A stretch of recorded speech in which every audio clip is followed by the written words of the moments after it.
네, 시작부터 우울한 뉴스 하나 전해드려야 될 것 같습니다.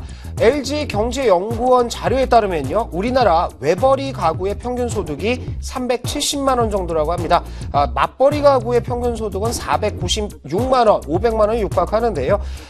연봉이 4천만 원 정도 되는 근로자, 말이 4천만 원이지 실수령액은 300만 원이 안 되죠. 자, 4대 보험부터 봅시다. 국민연금이 급여액의 9% 정도를 차지를 합니다. 물론 이제 사업주가 절반 정도를 내죠. 건강보험이 5%, 그리고 고용보험이 1.15% 내야 하는데요. 사업주 부담이 절반이라고 하더라도 여기에다가 주민세, 소득세 이런 것들을 모두 빼면 300만 원 안 되는 경우가 훨씬 더 많습니다. 결국 우리나라에서는 이제부터는 맞벌이를 할 수밖에 없는 것 같지만요. 맞벌이 부부라고 하더라도 두 사람 모두 세금과 4대 보험비 모두 꼬박꼬박 내야 되죠.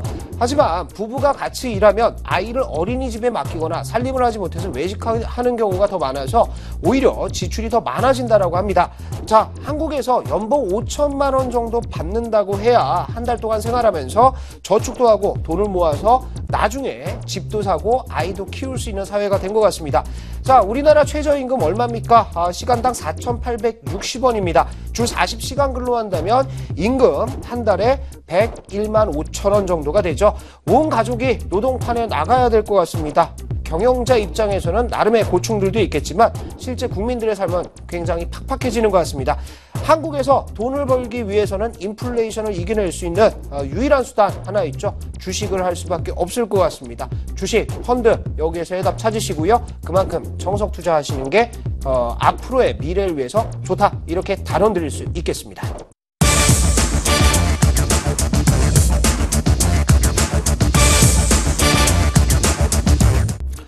자, 이전 코너에서 국민연금 말씀을 드렸죠.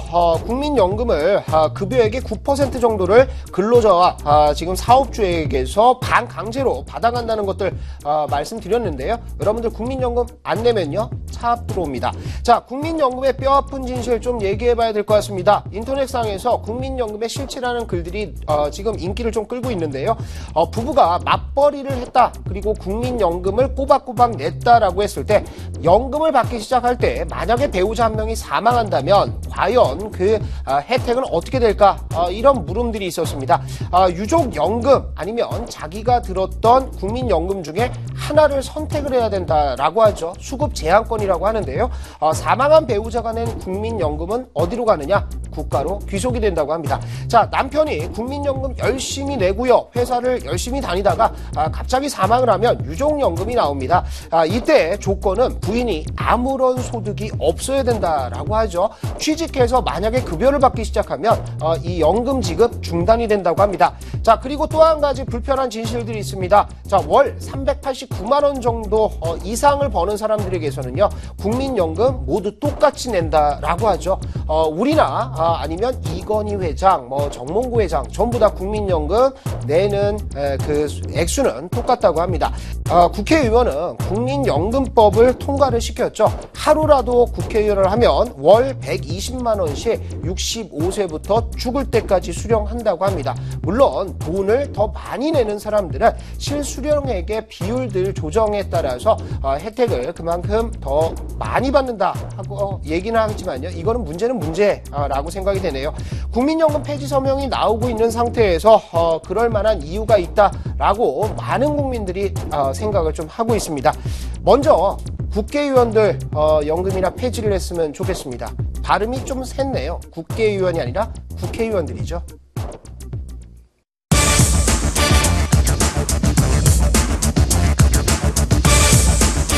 자, 이번에는 좀 샤방샤방한 뉴스입니다. 탑스타 조인성과 김민희 열애설이 어제 터졌죠. 자, 두 사람은 4개월 전 감정을 확인하고 지난달부터 본격 데이트를 하고 있는데요. 역시 봄이 와야 사랑도 하고 데이트도 하고 그런 것 같습니다. 자, 별다른 이유 없이 루머도 많이 퍼지고 있습니다. 얼마 전에 원빈과 수영의 열애설이 오보로 났을 때 많은 사람들이 비난을 했습니다. 서로 양쪽의 팬들이 비난을 하는 모습들이었는데요. 오늘도 역시나 비슷했죠. 오늘 받은 분들이 있는지 모르겠지만 증권가 찌라시에는요, 탤런트 김사랑 씨와 축구 국가대표 박지성 씨의 열애설 루머가 떴습니다. 양쪽 팬들이 역시나 서로 욕하면서 공방을 벌이는 모습들이 좀 보였는데 사실 뭐 욕까지 할 필요는 없죠. 괜한 소유욕이라는 생각이 드네요. 자, 두 사람의 만남이 오래 가길 바랍니다. 더 바라는 것은 괜히 공인이라는 이유로 사생활까지 파헤칠 필요 없지 않을까 이런 생각도 드네요. 자, 우리 증시에도 어제장 이 두 사람의 사랑처럼 매수세가 싹트고 빨간 꽃이 피었습니다. 이제 만개할 일만 남은 것 같습니다. 화이팅입니다. 한국 증시.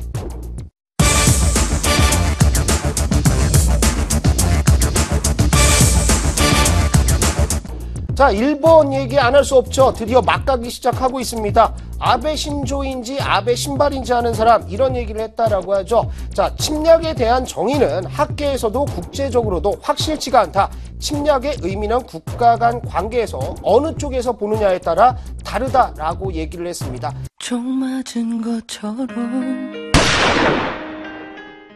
말인지 말똥인지 구분도 못하고 어디 이따 인간이 세상에 났는지 모르겠습니다. 자, 여기에 일본 의원들 168명이 야스쿠니를 참배를 했습니다. 갈 때까지 가고 있는 거죠.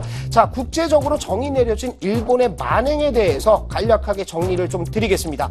자, 인류 역사상 가장 많은 인명피해와 재산피해를 낸 제2차 세계대전은 일본과 독일, 이탈리아 3국이 일으킨 전쟁으로 전 세계 전사자 2,500만 명, 민간인 희생자 3천만 명을 낳은 전쟁입니다.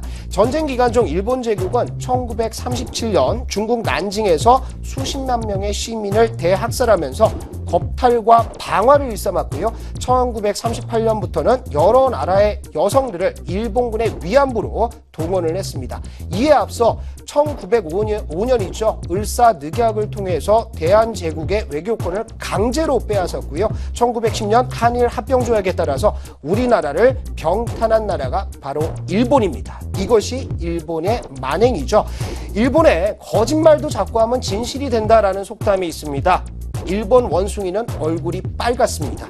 불 끄러워도 얼굴이 빨개지는지 알 수가 없죠. 원숭이 놈들.